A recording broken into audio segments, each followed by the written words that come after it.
Hello guys, this is Ty from Dashboard Mental Dev. Today, this is not a podcast. I'm going to share about Google Stack AI design tools. Okay, so ဒီနေ့ video မှာတော့ကျွန်တော်မြန်မာလိုဆွေးနွေးပေးပါမယ်။လက်ရှိ developer တွေနဲ့ designer တွေကြားထဲမှာပေါ့နော်အရင် hit ဖြစ်နေတဲ့ Google ရဲ့ Stack လို့ခေါ်တဲ့ AI လေးဖြစ်ပါတယ်။သူကဘာလုပ်ပေးရလဲဆိုတော့ prompt ထည့်ပေးရုံနဲ့ကျွန်တော်တို့ရဲ့ website design တွေ application design တွေကိုအနည်းဆုံး generate ထုတ်ပေးတာဖြစ်ပါတယ်အဲ့တော့ဒီနေရာမှာနားလည်မှုမမှားဖို့လိုတယ်ပေါ့နော်ကျွန်တော်တို့က production grade နဲ့ AI generate တဲ့ကြားထဲမှာကွာခြားချက်တွေရှိတယ်ကျွန်တော်တို့ဒီ website လို့အလွယ်ပြောရမယ်ဆိုလို့ရှိရင် template ပေါ့နော် template ရှိပြီးသား template ကိုကျွန်တော်တို့ကတန်းပြီးတော့ install လုပ်ပြီးတော့ set လုပ်ပြီးတော့ customer ကိုပေးလိုက်တာ ਨੇ ဒီ designer သုံးပြီးတော့ကိုယ်ပိုင် designer နဲ့ကိုယ်ပိုင် design ထုတ်တာ ਨੇ ကတကယ် production မှာ business မှာကြာလို့ရှိရင်ကျွန်တော်တို့က unique ပေါ့နော်သူကဘယ်လောက်ထိ unique ဖြစ်လဲဆိုတဲ့အပိုင်းမှာအများကြီးကွာပါတယ် template ဆိုတော့တည်တဲ့အတိုင်းပဲဆိုဒီတယောက်ကလည်းဒီ template ကိုနေပါပြင်ပြီးသုံးမယ်နောက်တယောက်ကလည်းဒီ template ကိုပြင်ပြီးတော့သုံးမယ်စသဖြင့်သူမတာကိုမတာ website တွေအများကြီးဖြစ်လာတာပေါ့ဗျာထားပါတော့အဲ့တော့ AI မှာဆိုလို့ရှိရင်လည်းကျွန်တော်တို့ AI generated ကိုကျွန်တော်တို့ဓာတ်ရိုက်သုံးဖို့ဆိုတာထက် AI ကနေပြီးတော့ကျွန်တော်တို့ဒီမှာ generate ထုတ်လိုက်မယ် Figma ကိုချိန်မယ်ပြီးွားရင်ကိုလိုအပ်တဲ့ adjustment တွေလုပ်ပြီးတော့မှဆက်သွားလို့ရတယ်အဲ့တော့သူက designer ကို replace လုပ်ဖို့ဆိုတာထက် designer တွေကိုဒီ inspire ယူဖို့ project ကို scaffolding လုပ်ဖို့ရာပို့ပြီးတော့မြန်ဆန်လာစေတယ်လို့တော့ကျွန်တော်အနေနဲ့သုံးသပ်မိပါတယ်အဲ့တော့ Google မှာကျွန်တော်တို့ Google Stack ဆိုပြီးတော့ share မှာဖြစ်ပါတယ်သူကမြန်မာနိုင်ငံဆိုရင်တော့သက်ဆိုင်ရာ VPN ဖွင့်ထားဖို့တော့လိုလိမ့်မယ်မြန်မာနိုင်ငံကို restrict လုပ်ထားတယ်ပေါ့နော်အဲ့တော့ဟုတ်ပြီဒီမှာကျွန်တော်တို့ Stack ကိုသွားတယ်ကျွန်တော်ဒီမှာနမူနာလေးစမ်းထားတာရှိပါတယ်ပုံမှန် AI tools တွေအတိုင်းပါပဲကျွန်တော်တို့ဒီမှာ prompt ပေးရတယ်ပေါ့ဗျာအဲ့တော့အဲ့ prompt ကို manual ရေးလဲရတယ် manual မရေးချင်လို့ရှိရင်တော့ကျွန်တော်ဒီမှာ ChatGPT ကိုသုံးပြီးတော့မှရင်ကျွန်တော်ဒီ prompt တစ်ခုထုတ်လိုက်တယ်အဲ့ဒီ prompt ကို copy ယူပြီးတော့မှရင်Google Stack မှာတွားပြီးတော့ထည့်လိုက်တယ်ထည့်ပြီးတော့ generate ထုတ်လိုက်တဲ့အချိန်မှာကျွန်တော်တို့ဒါမျိုး design လေး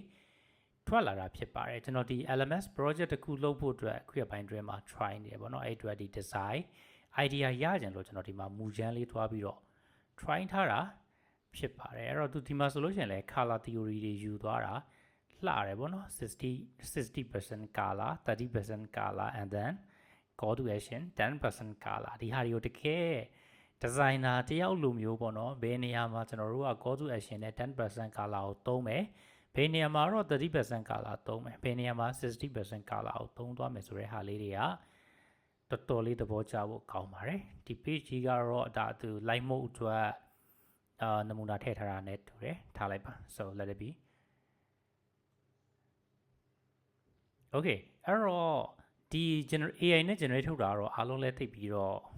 အသစ်ဆန်းဖြစ်မယ်လို့မထင်ဘူးပေါ့နော်အခြား AI တွေလည်းကျွန်တော်တို့များစွာအသုံးပြုခဲ့ပြီးပြီဆိုတော့အသေးစိတ်ဘယ်လိုထုတ်ရလဲဆိုတော့ကျွန်တော်မပြောတော့ဘူးဒီမှာ prompt ထည့်ပြီးတော့မှကိုယ့်ကိုစမ်းကြည့်လို့ရပါတယ်ခုစမ်းထားတဲ့ဟာတွေကိုလည်းဒီ video ရဲ့အောက်က comment မှာကျွန်တော်တို့လာပြီးတော့မှရင်ကြွားလို့ရပါတယ် okay အဲ့တော့ကျွန်တော်နောက်တစ်ပိုင်းအနေနဲ့က export ဆိုတဲ့အပိုင်းပေါ့နော် export အဲ့ပိုင်းကတော်တော်လေးမိုက်တယ်ပေါ့နော်ကျွန်တော်အရန်သဘောကျတယ်ဆိုတော့ကျွန်တော်ဒီဟာတွေကို select မှတ်လိုက်ပါမယ်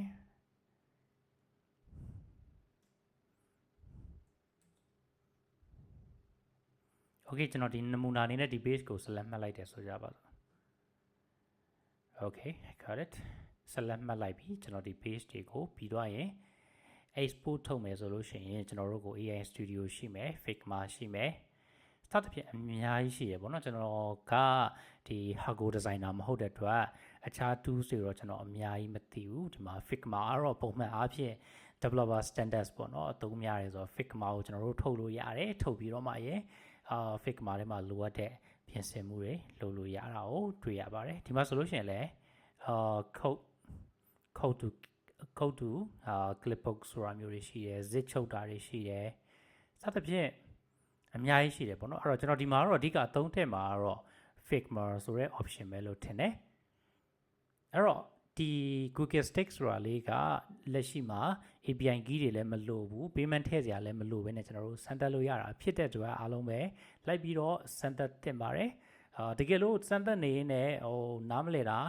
အစမပြေတာရှိလို့ရှိရင်လည်းကျွန်တော်ဒီဗီဒီယိုရဲ့ comment အောက်မှာလာပြီးတော့မေးလို့ရတယ်ကျွန်တော်ထပ်နိုင်စလောက်ဝင်ပြီးတော့ဖြေပေးသွားမှာဖြစ်ပါတယ် okay ဒီနေ့ဗီဒီယိုလေးကတော့ဒီလောက်ပါပဲကျွန်တော်တို့နောက်နေ့မှာဗီဒီယိုတစ်ခုနဲ့ပြန်ပြီးတော့တွေ့ပါမယ်ကျွန်တော်ကတော့ dashboard.tab ကကိုတိုင်းအောင်ဖြစ်ပါတယ် bye bye